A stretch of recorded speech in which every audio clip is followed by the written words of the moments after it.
Jake Paul called me. So I gotta tell you that because I gotta run something back. I told you guys, if Jake and Tommy ever fight, I will not be covering it. Now, that wasn't meant as a threat. But in truth, I didn't think they would fight. I've already seen this movie once, and I fell for it. I looked like a fool. I trusted somebody, which was a press release, but then you guys trusted me. So if somebody asks you, why'd you get burned at Madison Square Garden? If somebody asks you, if you change your plan, particularly if you were flying in some kind of trouble because you believe something was happening, they asked you where you got it, someone you would say from me. You're not going to say from a press release that came to Chael, right? It's one of these things. It's chain of command. And whoever you told is going to be mad at you. You promised your son you're going to take him? Your son ain't mad at me. He's mad at you. Who's mad at me? Who's mad at the press release? Do you see how this works? And perhaps I'm overthinking that. I agree with that. There are people in my position that will ingratiate themselves to degrees that they don't belong, but this was my deal either way.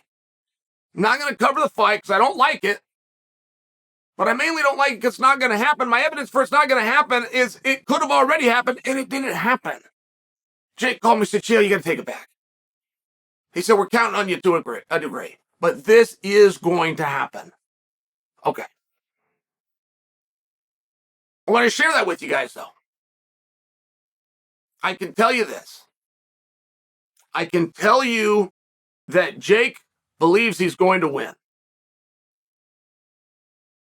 Now, please don't come back and say, yeah, all fighters think they're going to win. No, they don't. I can't remember a fight that I had where I knew I was going to win. And there's different ways to find out. And I like to know because I don't begrudge a guy who feels like a lamb going into slaughter, or who's willing to take a risk, or who questions himself, but he uses that as motivation. I don't have a problem with any of those emotions. I just don't like it when a guy lies. I don't like it, because now I don't know. As a bettor or a handicapper, if you're lying to me, right? Remember when I told you guys that Juliana Pena was going to beat Amanda Nunes? And you asked me why, and I told you because I talked to Juliana, and she told me she was going to beat her. But it was different. She meant it. She believed it. Now, Jake believes he's going to beat Fury, and he believes it's not going to be that hard of a fight. He believes that, and he's demonstrating that by doing the fight in a month. Jake is now in the MMA business, not just going into MMA.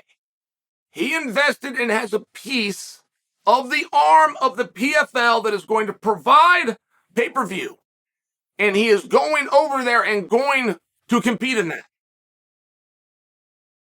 And from a financial standpoint and a risk that is taken, right, protecting an interest is a much more valuable motivation than going out and getting a prize. And going out and getting a prize is a big one, right? You're a prize fighter. You want to get paid to go do it. Protecting an interest that you put your name on is a different level of motivation. That is the one that would supersede. And he is risking that to a degree by going out and doing this. And I only offer that for you because he believes he's going to win. There's been a lot of talk around Paul. First off, that he wasn't very good. Well, had to shove that one right up your ass, didn't you? That's fine. That's fine. Sometimes you get proven wrong. But you did have to swallow that one. And the other part of him not being very good is that he doesn't even believe it. He's just out there pretending. He doesn't even believe the things that he's saying.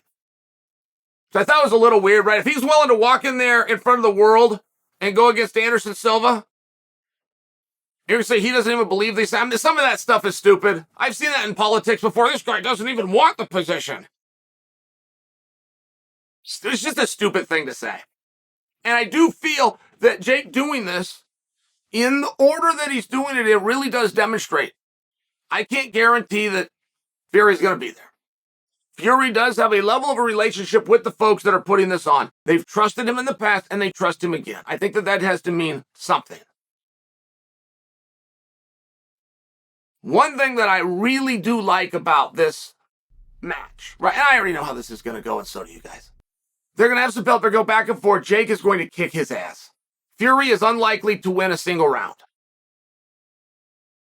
And we'll find a way to say that Fury wasn't very good and Jake still doesn't matter, right? But when you boxing people do that because that encourages you and that invigorates you, just make sure you understand. When you do it this next time, we're going to take him from you.